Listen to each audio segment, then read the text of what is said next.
Hi! Hello! Welcome to అప్పు vlogs. ఈరోజు అందరికీ ఎంతో ఇష్టమైన చికెన్ దమ్ బిర్యానీ ఎలా తయారు చేసుకోవాలో చూద్దాం. ముందుగా చికెన్‌ని మ్యాగ్నేట్ చేసుకోవడానికి ధనియాలు, జీలకర్ర, garam masala, half KG chicken, 2 స్పూన్ల కారం, కొంచెం ఉప్పు, పసుపు వేసి బాగా కలిపేసుకున్న తర్వాత దాంట్లో కొంచెం నిమ్మకాయ కూడా వేసుకొని కలుపుకోండి. చికెన్ అనేది స్మెల్ లేకుండా ఉంటది. మనం అలా మ్యాగ్నేట్ చేసుకున్న తర్వాత దాంట్లోకి ఒక కప్పు పెరుగేసుకోండి. దాన్ని కూడా బాగా మిక్స్ చేసుకొని దాంట్లో కొంచెం కొత్తిమీర అండ్ పుదీనా, కొన్ని బ్రౌన్ ఆనియన్స్ వేసేసుకోవాలి. ఆ తర్వాత మనం రైస్ కూడా నానబెట్టేసుకుందాం. 2 కప్స్ ఆఫ్ బియ్యం వేస్తున్నా నేను. వాటిని బాస్మతి బియ్యం ఒక హాఫ్ అన్ అవర్ అనేది నానితే మనకి రైస్ అనేది త్వరగా కుక్ అయిపోతుంది. ఆ రైస్ కుక్ అయ్యేలోపు మనం చికెన్ కర్రీ ఎలా చేద్దామో చూద్దాం. చికెన్ దమ్ బిర్యానీకి మనం ముందుగా ఒక మందపాటి బౌల్ పెట్టుకొని దాంట్లో కొంచెం ఆయిల్, మీ ఆప్షనల్ నెయ్యి కూడా వేసుకోవచ్చు.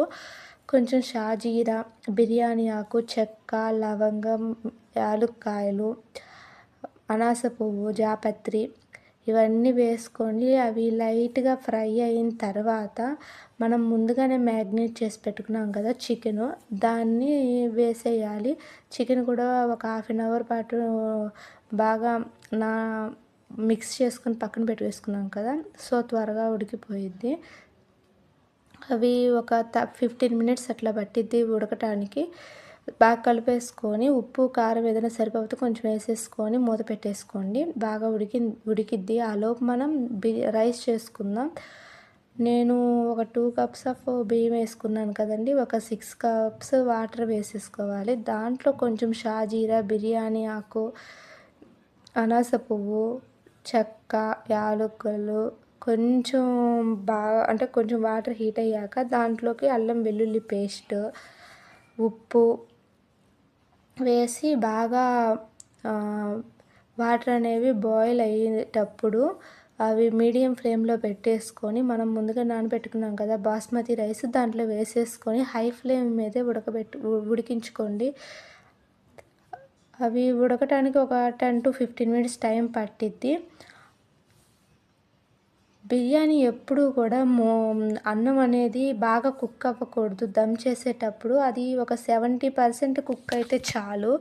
అంతకంటే ఎక్కువ కుక్ అయితే రైస్ అనేది బాగా మెత్తగా అయిపోయి మనం అంత టేస్ట్‌గా అనిపించదు. అదిగో రైసు ఉడుకుతున్నప్పుడు కొంచెం నిమ్మరసం వేసుకుంటే రైస్ అనేది బాగా వైట్‌గా అనిపిస్తూ ఉంటది. పొడి పొడిగా వచ్చిద్ది. ఆ తర్వాత ఇదిగో నేను వాటర్ అన్నీ వంచేసుకుని ఒక చిన్న గిన్నెలోకి పెట్టేసుకోండి వాటరు.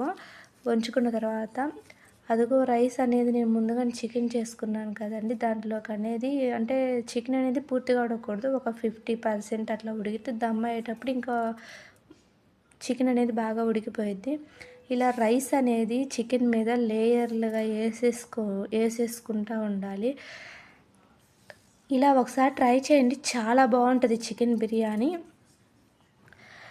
ఇప్పుడు మనం లేయర్గా వేసుకునేటప్పుడు ఇట్లా వైట్ రైస్ అనేది పైన వేసేసుకొని దానిపైన బ్రౌన్ ఆనియన్స్, కొంచెం కొత్తిమీర, కొంచెం పుదీనా, అలాగే మనం ముందుగా వాటరు తీసి పెట్టుకున్నాం కదా రైస్ ఉడకబెట్టుకునేటప్పుడు, ఆ వాటర్ కూడా ఒక 4-5 స్పూన్స్ వేసుకోండి. మనం 70-80% కదా రైస్ని ఉడకబెట్టుకుంది. అందుకని కొంచెం వాటర్ వేసుకొని మరీ అంత గట్టిగా లేకుండా ఉంటుంది మీకు నచ్చితేనే. ఆ తర్వాత దాంట్లోకి మనం ఫుడ్ కలర్ అనేది బిర్యానీలోకి యూజ్ చేయను. ఎందుకంటే ఫుడ్ కలర్ హెల్త్కి మంచిది కాదు కాబట్టి. దానికి రీప్లేస్‌గా అందరూ సాఫ్రాన్ అనేది అవైలబుల్‌గా ఉండదు కదా అందరికీ. అందువల్ల నేను ఒక చిన్న టిప్ చెప్తాను, ఫాలో అవ్వండి. మీకు నచ్చిద్దనుకుంటున్నాను. ఏంటి అంటే ఆయిల్‌లో కొంచెం ఒక హాఫ్ స్పూన్ పసుపేసి లైట్‌గా వేడయిన తర్వాత మనం బిర్యానీ పైన ఇట్లా చుట్టూరు వేసేసుకుంటే ఆ కలర్ అనేది న్యాచురల్ కలర్ వచ్చింది. లేదు అంటే నూనెకు బదులు నెయ్యన్నా వాడొచ్చు. అదిగో అలా వేసేసుకోవాలి. వేసుకుంటే కలర్ అనేది న్యాచురల్‌గా మనం బయట ఎలా అయితే బిర్యానీ తింటామో అలా వచ్చిద్ది.